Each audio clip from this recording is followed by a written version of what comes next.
noite! Estamos Oi, aqui de tudo bem? volta para mais um capítulo das histórias de família, ou histórias da nossa família.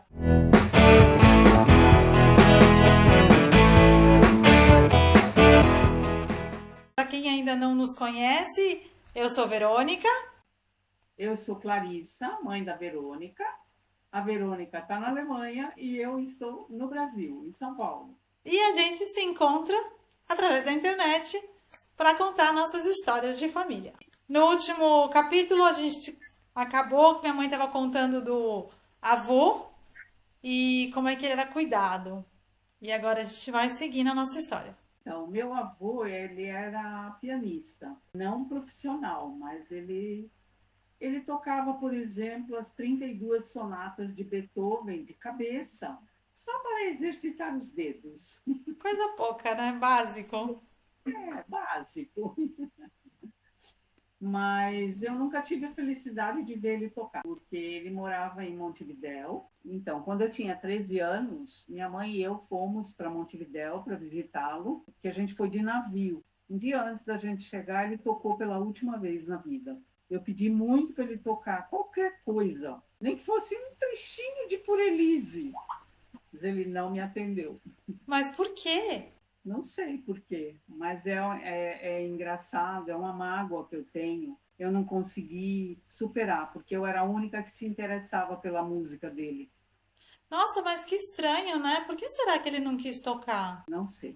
Então, porque eu era a única que se interessava por isso, e eu tinha estudado piano quando criança. Aí eu pedi para ela me dar o piano. Ela podia muito bem ter despachado o piano para mim, porque ela era muito rica. Mas não, ela vendeu o piano. Essa foi a Amy ou a mulher Não, dele? não, essa foi a irmã da minha mãe, minha tia. Filha dele. É, filha dele. O nome dela era Margot. O marido dela, que era muito rico, porque naquela época não existia o que tem hoje, né? Acesso à música como tem hoje. A gente, para ouvir música, tinha que comprar disco.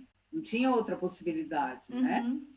E ele era, eu não sei se ele era acionista, o que ele era, da RCA Victor, no mundo. Então, cada disco vendido no mundo, ele ganhava um percentual pequenininho, mas imagina, no mundo inteiro. Ele tinha muito dinheiro. Então, a minha tia podia muito bem ter mandado o piano para mim. Não ia fazer a mínima falta para ela. São coisas da vida, né? É. A gente tem que superar e tudo bem, bola para frente. E mesmo porque a gente não leva nada daqui, né? Um dia eu vou ver ele tocar lá no céu. Como eu já tinha falado, meu pai e minha mãe eram de famílias judias. O meu pai era de família 100% judia. A minha avó, ela cozinhava comida kosher. Eles respeitavam todos os feriados, todo o Shabat, tudo. Eu agora estou estudando isso, então agora está muito mais presente e importante para mim isso, porque eu não sei nada a esse respeito, estou começando a aprender. E a minha mãe, ela era filha de pai. O pai dela era judeu, só que ele tinha uma coisa, ele dizia, quando alguém chegava para ele, mais ou menos, que o ano novo judaico, ele começa mais ou menos em setembro. Varia, é que nem a Páscoa, varia, né? Então, quando alguém ia desejar feliz ano novo para ele, ele falava, volta dia 31 de dezembro. Então, eu não sei por que ele fazia isso, por que ele renegava o judaísmo dele. E eu não sei como que era a família dele, o pai e a mãe dele, os meus bisavós. Então, eu não sei se eles eram judeus, se não eram judeus. E a minha avó, a mãe da minha mãe, ela era anglicana. Eu não sei se ela era anglicana de família ou se ela se tornou anglicana, se ela é originariamente judia. Eu não sei nada, não tenho nenhum registro. Com a guerra, tudo se perdeu. Só um detalhe, queria deixar aqui uma observação. Vocês prestaram atenção que minha mãe falou, eu estou aprendendo agora? Minha mãe está com 76 anos e ela começou a estudar hebraico, que não é uma língua fácil, vamos, né? É bem complicado. Então, quem fala, eu estou muito velho para começar alguma coisa. Minha mãe está estudando hebraico, começando aos 76 anos. Fica como uma inspiração aí para vocês. A gente pode, em qualquer idade, começar a fazer o que quer. E Vai. principalmente se a gente vai aprender e se dedicar a alguma coisa que nos preenche, que nos dá alegria. Eu estou simplesmente apaixonada por hebraico. Ai, que E bacana. outra, né? Eu com essa idade, eu ando de moto, eu não tenho carro, eu jogo vôlei adaptado, jogo badminton, mas a gente vai chegar em mim mais tarde, né? A gente ainda não está na minha mãe, ela foi só um parênteses. Voltamos para os avós. O spoiler, ele fugiu da Alemanha. Isso. Ele, assim como meus pais, todo mundo fugiu da Alemanha, da Segunda Guerra. Eles saíram de lá antes da guerra estourar, justamente pela questão dos judeus. Os membros da família foram para onde deu. Então, teve gente que foi para a Inglaterra, teve gente que foi para os Estados Unidos, teve gente que foi para a Austrália, teve gente que foi para Israel. Na verdade, não tinha sido fundada ainda, né? Israel não existia ainda, mas foram para a Terra Prometida. E teve gente que veio para o Brasil, foi para o Uruguai, América do Sul. Então, a família da minha mãe, e foi minha mãe que conseguiu tirar eles de lá, eles foram para Montevidéu, e aí tinha uma colônia judaica bem grande, eles tinham amparo, tinha quem cuidasse deles, para eles conseguirem emprego, para sobreviver. Só que minha mãe já era noiva do meu pai. Eles eram noivos desde a Alemanha. E meu pai veio mais cedo para cá. Meu pai, eu acho que veio para cá em 34. A primeira, eu estou tentando lembrar quando é que foi a Primeira Guerra. De 14 a 18. O meu pai esteve na Primeira Guerra no fronte. Ele foi prisioneiro de guerra na Inglaterra. A minha mãe, ela veio com a irmã dela, o pai e a mãe, e eles foram para Montevidéu. Meu pai, ele tinha visto para o Paraguai, ele não conseguiu visto para o Brasil. Então, ele sempre dizia que ele entrou no Brasil pela porta do fundo. Mas o intuito dele era vir para o Brasil. Só que ele não sabia que aqui se falava português. Ah, o povo não sabe até hoje, mas tudo bem. Não. Pois é, e no navio ele começou a aprender espanhol. Isso foi em 1934. Acho que foi em 34. Porque quando minha mãe veio e chegou aqui em São Paulo, meu pai já conhecia gente, já estava estabelecido. Ela veio para cá para se encontrar com ele, se casar com ele e formar a família. E a família dela nunca perdoou que ela abandonou eles. Ah, você contou isso. Então, na verdade, ela não abandonou, ela levou eles para um lugar seguro e veio para cá para seguir a vida dela, né? E aí meus pais casaram por procuração. Mas o que aconteceu lá em Montevidéu? Você ficou lá um dia, 2 dias, 3 dias? O que aconteceu nessa viagem? A gente ficou lá mais ou menos, acho que 2 semanas, porque aí meu avô já estava muito debilitado por causa do câncer e minha mãe não queria ver o fim dele. Então, ela resolveu antecipar a nossa volta. Eu não lembro exatamente quanto tempo nós ficamos. Você tinha quantos anos nessa época? 13. E, inclusive, no navio que a gente foi, eu dancei pela primeira vez com um rapaz. Foi muito emocionante para mim. E eu ficava horas no navio olhando para a água. Finalzinho, né? Atrás do navio, você vê a água, ela fica com uma cor muito bonita. Então, e aí a gente foi para Montevidéu, passeamos bastante, minha mãe e eu, a gente se divertia muito com a diferença da língua, né? Então, a gente fala garantido, eles falam garantizado. Quando a gente chegou no hotel uma vez, a dona, na pensão que a gente estava, a dona veio avisar que a minha tia tinha ligado para minha mãe, aí ela falou, irmã suja. Aí a gente caiu na risada, né?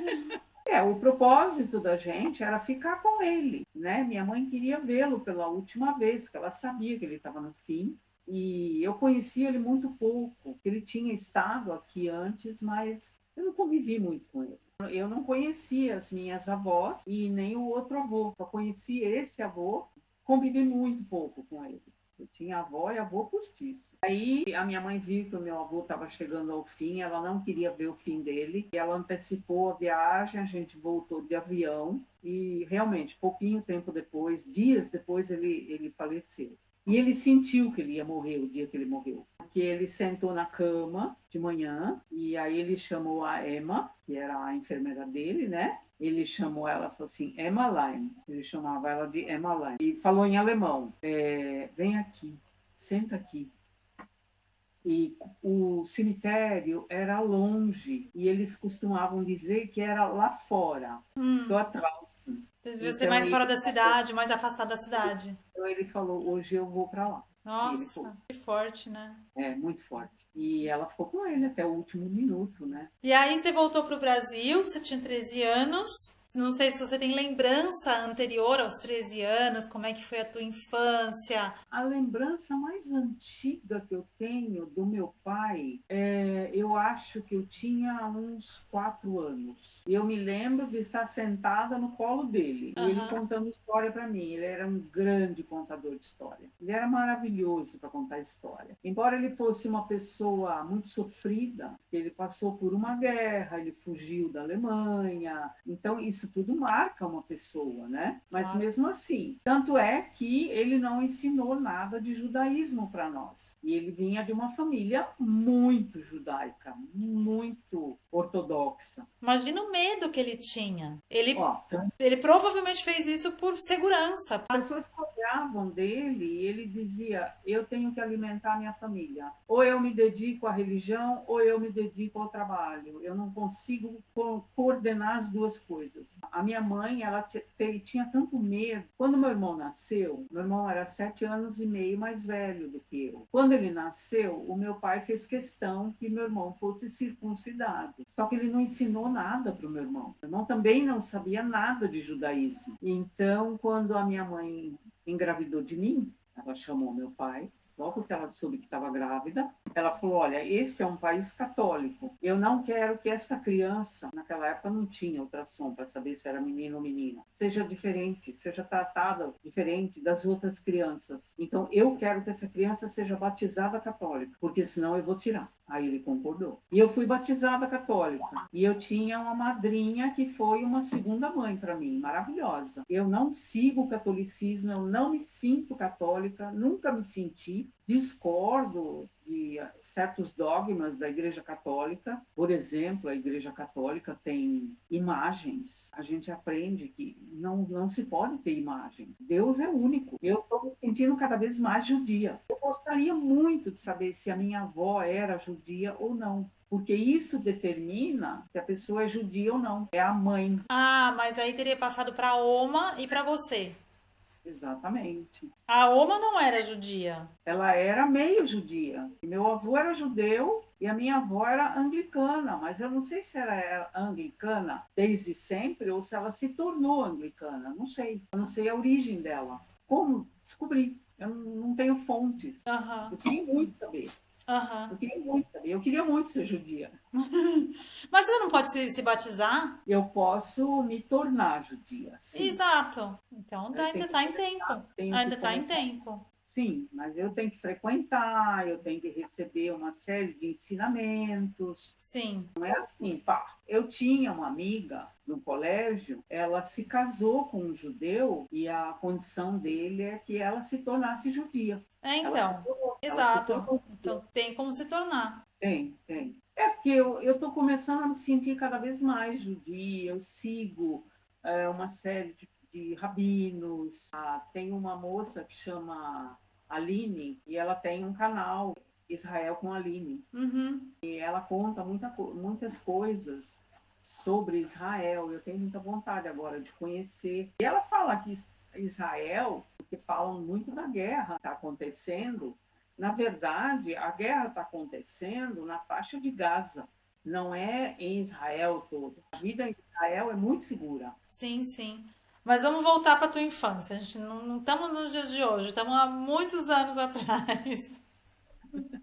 A tua Então, memória. a memória mais antiga que eu tenho do meu pai deu sentada no colo dele, eu devia ter uns 4 anos, e ele contando história para mim. Ele contava histórias do que ele leu, histórias da vida dele. A vida inteira ele passou contando histórias para nós. Uhum. Para mim e para minha amiga Tetê, que foi sua madrinha. Foi minha madrinha. Quando eu era criança, eu falava só alemão. Em casa só se falava alemão. Eu fui aprender português na rua, na escola. E não era assim, naquela época não era assim que nem hoje. Hoje as crianças vão para a creche, depois vão para a escolinha. Naquela época não era assim. mesmo porque meus pais, né, não tinham. Eu comecei a ir para a escola primeiro ano. E na época chamava primeiro ano, hoje chama primeira série. Então, em casa se falava alemão. Não, E a hoje minha, é fundamental, não é? não, fundamental é o primário. Então, eu sou da primeira série, hoje em dia o povo nem sabe o que é primeira série. É o A primeiro primeira, ano a oitava, fundamental, da né? primeira à oitava série. No meu tempo, era primeiro ao quarto ano, Sim. quinto ano opcional, depois da primeira até a quarta série.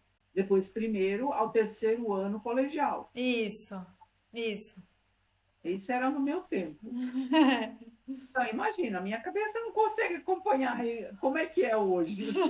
E então, meu irmão era bem mais velho que eu. Quando minha mãe engravidou, meu irmão estava muito preocupado. Ele queria ganhar um irmãozinho para jogar bola com ele. Mas quantos anos ele tinha? 7. 7. Então são 7 anos de diferença. Não, mas isso na cabeça dele não importava. Ele nasceu Sim. moleque para jogar bola com ele. Isso era o mais importante. Minha mãe não sabia se era menino ou menina, né? Não tinha ultrassom, não se sabia antes. E aí, durante a gravidez, ele acompanhou muito a gravidez da minha mãe, ele estava sempre muito interessado. E conforme a barriga ia crescendo, ele ficou interessado. E não se contava para as crianças como era uma gravidez, o que acontecia de fato. E ali dentro da barriga estava se formando um bebê. Então, minha mãe inventou uma história mirabolante para ele. Ela disse que a barriga crescia porque ali se juntava o leite para o nenê. Ela ia ter que ir para o hospital para fazer a tal cirurgia, né? Para o leite ir para o peito. Meu, que história maluca! Eles iam para Santos, meu pai e ela. Eles iam para Santos para comprar um nenê dos pescadores. Nossa, que história, meu Deus! E as histórias para ele tinham que ter pé e cabeça. Ele era muito esperto. O preço variava. E menina geralmente era mais cara, porque menina tinha mais acessórios. Né? Roupinha, lacinho, entendeu? E os meninos eram mais baratos. Então ela não sabia se o dinheiro ia dar para comprar uma menina ou não. Aí ele ficou preocupado com o leite na barriga da minha mãe, que um dia ela estava fazendo, sei lá, acho que macarrão, pão, não sei. E ela encostou a barriga na mesa e ele ficou, calma, cuidado, mãe, cuidado, Muti, cuidado, vai azedar o leite do nosso bebê. Que história maluca, gente! E minha mãe era muito inventiva. Aí tudo bem, transcorreu e tal. Um dia ele estava no bonde com a minha mãe e ele estava um pouco afastado dela. Ele não estava sentado junto com ela, ele estava um pouco longe. E tinha uma mulher com um bebezinho no bonde. E um bebezinho muito lindo, uma menininha. E aí ele olhou, gostou da menininha, e ele gritou, né, de onde ele estava. Monte, Monte, olha, se o nosso neném for assim, pode ser menina, viu? Minha mãe queria morrer de vergonha. Então essas são as histórias pitorescas, né, de antes de eu nascer. E eu estava prevista para nascer dia 9 de agosto. Essa era a previsão do médico. Só que dia 28 de julho, dia frio, chuvoso, de inverno, horroroso. Meu pai com uma gripe daquela, sem um tostão no bolso. A minha mãe falou assim, está começando. Aí meu pai falou assim, como? Você falou que era 9 de agosto, agora é fim de mês. Ela falou, o que você quer que eu faça? Mando de volta? Meu pai foi pedir dinheiro emprestado para minha madrinha, que era vizinha, né? Para poder pegar um táxi, para poder ir para a maternidade. E aí eles ligaram para a maternidade, aí porque minha mãe começou a perder água, perder água, perder água, e aí ligaram para a maternidade. Aí a pessoa lá da maternidade perguntou de quanto em quanto tempo estavam vindo as dores. Aí ela falou, olha, se a senhora puder aguentar um pouco e passar da meia-noite, é melhor, porque aí a senhora paga uma diária a menos. Aí minha mãe segurou e foi para a maternidade depois da meia-noite e eu nasci 15 para 7 da manhã. Frio e doía os ossos. Tanto que eu saí da maternidade com a minha mãe embrulhada num travesseiro gigante de pluma. E eu nasci muito pequenininha. Aham. pequenininha igual a Leca, 47 centímetros. Ele foi para casa, meu irmão feliz da vida, ele foi a minha babá. Ele cuidava de mim, ele brincava comigo. Tudo bem que eu era menina, não tinha problema. E a gente morava na Vila Mariana, na rua Álvaro Alvim. E a Álvaro Alvim é uma descida bem legal. Uhum. E ele, com os amiguinhos dele, ele só andava de short, descalço, sem camisa, ele parecia um moleque de rua. Ele e os amigos dele, né? Naquela época era muito tranquilo, não tinha o perigo que tem hoje. A molecada ficava na rua até 10 horas da noite jogando bola. Sim. Entrava sujo e esfolado. Eu era o bebezinho e ele me punha no carrinho de bebê. Sabe aqueles carrinhos de bebê antigos, com roda grande? Então, meu carrinho era assim. E ele tinha umas molas, ele balançava. Ele me punha no carrinho, lá em cima, no começo da Álvaro Alvim. Ele montava no carrinho assim. Sabe quando você monta no carrinho do mercado? Ele fazia isso com o meu carrinho e descia. Assim, você tá viva por Deus, né? Eu tô viva por Deus. Eu tive um anjo da guarda que trabalhou muito. Olha, eu não sei como que eu nunca caí desse carrinho. Não, hoje em dia seria impensável. Impensável. Não, e os meninos faziam carrinho de rolemã. Era uma tábua, ou duas tábuas presas de alguma forma. E tinha aquela parte da frente e de trás com as rodinhas. E freio nem pensar. Não, o freio era a pessoa. O freio era o pé, o joelho, a mão. Então eles desciam aquilo a toda, né? Aham. Jogavam bola na rua, a molecada toda da vizinhança. Uhum. Uma vez, a minha mãe contava que uma vez o meu irmão, quando era pequenininho, ele devia ter uns 3 anos por aí, ele sumiu. E minha mãe ficou desesperada. Cadê o Beto? Cadê o Beto? Cadê o Beto? E tinha passado um circo na rua. E aí alguém falou para minha mãe que ele foi atrás do circo. Meu e minha Deus. mãe, desesperada, foi atrás do circo. Sim, claro. Ela foi até o Largo do Cambuci a pé, lá da Vila Mariana. Pô, Atrás do Beto, atrás do circo. E não encontrou, ela estava desesperada, imagina, né? Claro. Aí, quando chegou em casa, descobriu que ele estava na casa da vizinha, brincando. Putz. Ai, meu Deus. Meu irmão aprontava muito, ele aprontava demais. Ele frequentou uma escola chamada Carlinda Ribeiro, que eu também frequentei, na Vila Mariana. Ele estava no jardim de infância, com 3, 4 anos. Um belo dia ele chegou em casa e aí minha mãe falou: Beto, você já está aqui? Fuzi, já estou aqui, vem, suba. Que bonitinho. Foi andando sozinho para casa. Meu Deus. Ele ia para a escola, ele queria ir sozinho, ele não queria que minha mãe levasse. Então ela ia atrás dele, ela deixava ele ir sozinho, mas ela ia atrás dele se escondendo e acompanhava ele até a escola para ver se ele chegava bem.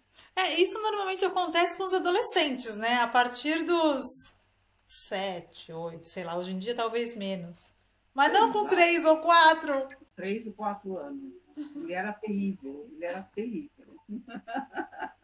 Então hoje a gente chegou com um pouquinho da história do meu tio, que já faleceu, mas quando ele era criança, do nascimento da minha mãe, que nasceu uma barriga de leite. Eu acho que a gente pode finalizar por hoje e a gente começa o próximo capítulo contando como é que era um pouquinho a vida profissional dos dois, tanto da Oma quanto do Opa. No próximo capítulo vai ser a vida profissional do Opa e da Oma. Obrigada para quem ficou até agora. Espero que vocês estejam gostando. É uma coisa para ser bem light, é para ser uma conversa, é para inspirar você também falar com a sua mãe, com seu pai, com seu avô, com a avó, com todo mundo da família, né? Saber as histórias é tão legal. Essa foi a forma que eu e minha mãe encontramos, apesar da gente estar longe, né? Como ela falou, eu tô na Alemanha, ela tá no Brasil, mas a gente tem essa possibilidade e é muito gostoso. Eu perdi a chance, né? De pelo menos ter gravado a minha mãe falando, contando as histórias. Mas também tinha outros recursos, né? Tipo, quase não tinha tanto, assim... Não, era muito difícil. Era muito difícil, tinha gravador, tinha que botar o gravador ali, plec, né? Tipo... Inscreve no canal, dá like se vocês gostaram. Faz aquele ritual todo que a gente esqueceu de falar. like é importante. CCC. O que é CCC? CCC é curte, compartilha e comenta. Ah, então tá bom. Aprendi uma hoje, tá vendo? Minha mãe é mais antenada do que eu, então CCC. Um beijo, tchau, até o próximo vídeo.